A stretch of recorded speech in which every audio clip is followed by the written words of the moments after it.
Magandang araw sa inyong lahat mga kasabwat. Ngayong araw natin gagawa tayo ng from the Shanghai, Lumpiang Shanghai. Gagawin natin siyang SKYFLAKES Shanghai fishball.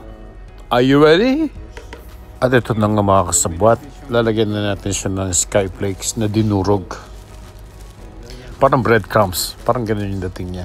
At yung nating mixture na to, yung fillings na to, ay from the Lumpiang Shanghai na ginamit natin last time. So, you can see that procedure how to make this ingredients sa nauna nating vlog yesterday. Ayan, ihalo natin yung SKYFLAKES. Kasi matagal na itong SKYFLAKES sa bahay eh. Walang naman kumakain. So, ginamit ko na siya dito. Sayang. At ngayon, nilagay ko yung itlog sa bowl bago ko siya kinrock. Kisa i-crack mo siya diretso mismo dun sa ating mixture. Delikado kasi may mga itlog na kala mo okay pero pag binuksan mo bugok pala. So patay na yung ginawa mong mixture, di ba? So para hindi siya masalang-alang yung pagkasira ng pagkain natin, ilagay mo muna siya sa bowl, doon mo siya i-crack bago mo siya ilagay dyan sa ating mixture. At dadagdagan natin siya ng rice flour para mas ma-hold siya, para maging ball siya. Ayan. Yung egg, yung magpapalambot sa ating balls. Hindi siya magiging matigas kapag niluto na natin. Ay, halo-haloyin lang syempre para i-mix lang natin mabuti para ma-well blend siya at ma-distribute yung ating rice flour and ating SKYFLAKES sa mixture ng Lumpiang Shanghai. Tuloy-tuloy natin siyang mix hanggang sa talagang totally mixed siya. Ang original plan ko talaga ilagay ang SKYFLAKES sa Lumpiang Shanghai, pero hindi ko tinik yung rice na yun eh kasi baka mamaya, diba, papalpak pa.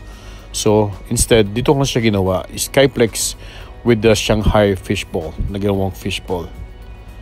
Sarap nito sigurado. Let's set this for a while bago natin siya gawing bola-bola.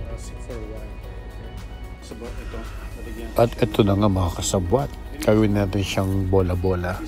Pero lagyan natin siya ng twist. Lagyan natin siya ng panigang na sili sa loob ng balls. Ayan, meron tayong pa-surprise. Kapag kinayan mo yan, talagang sumasarap siya ng pasarap ng hanggang sa mapunta na sa gitna. Medyo may anghang, may pasabog. Sarap nun sigurado. Or whatever you want to stuff the balls. Pwedeng cheese, pwedeng hotdog, anything na meron kayo sa bahay. Ayun yung nakita ko sa aking kusina. So, yan ang nilagay ko. And besides, meron naman ako sa manghang. So, I go, ito, panalo to sigurado. At mga kasabot, hindi ako nagkamali. Talagang panalo siya. Ang sarap-sarap niya. At pagkatapos natin siyang bilog-bilugin at lagyan ng sili sa loob, hintay lang natin siya at pipirituin na natin siya. Make sure the oil is hot, okay? Natin yung ating mantika na ilang beses natin nagamit sa kung ano nung klaseng pagluluto natin nung nakarang araw lang. Ayan. Hanggang pwede siyang gamitin pa, why not? Sayang naman kung itatapon natin agad-agad, diba? Make sure na itatago nyo siya ng tama ang pagkakatago ninyo, nang hindi siya nalalagyan ng bacteria o kung ano pa man, diba? May na yung ating apoy, mga kasabal. Sisa natin siyang iulo. Yan ang ating Shanghai SKYFLAKES fishball.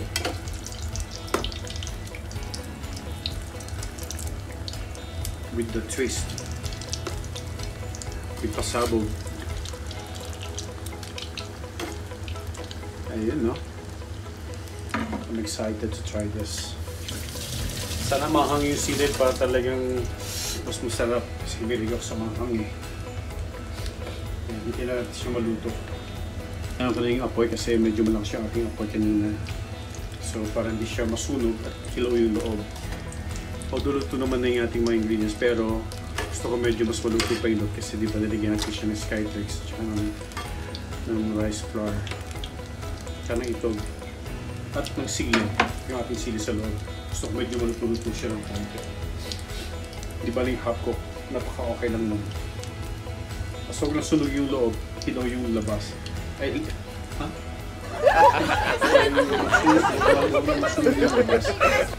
Anong sinasabi mo? Basta gusto kong mangyari is Luto yung loob at luto yung labas, hindi sunog. That's right. Okay. Ito na mga kasabot, tatanggalin na natin, aapunin na natin yung ating SKYFLAKES Shanghai Fishball. Wow! Nahaba ng pangalan, no? Eh, ganun talaga yung nangyari, di ba? From Shanghai, na nilagyan natin ng SKYFLAKES, ginawa natin balls. Ito talaga magiging pangalan niya, Shanghai SKYFLAKES Fishball. With surprise sa loob.